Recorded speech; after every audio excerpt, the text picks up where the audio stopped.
Thank you very much, Your Excellency. Wanasema dalili ya mvua ni mawingu, kwamba hawa watu wa upinzani hawezi wakaungana. Wanasema hata wengine wataenda pande ile, lakini wanasema ukweli ukidhihiri, uongo hujitenga. Siku ya leo tumedhihirisha wazi kama muungano wa upinzani ya kwamba tumeamua tutaungana,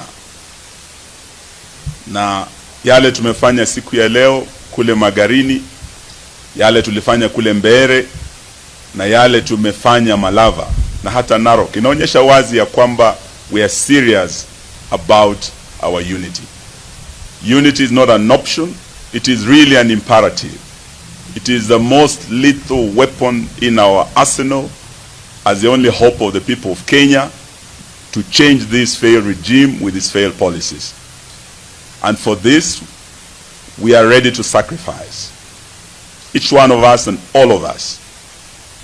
And today we are showing this openly to the country, from the coast to the mountain, all the way to Western, that we'll work together as one team. We have been saying one term, but one term is not possible if we are not one team. Through these by-elections, we'll show that we are one team and will truly make William Ruto a one-term president.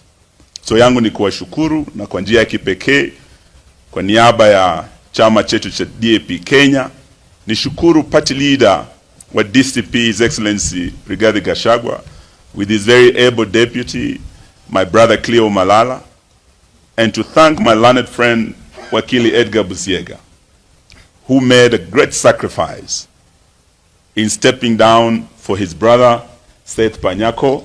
Ako wapi? Seth Panyako is our candidate now for Malava, and he's not a DAP candidate. He is a joint opposition candidate.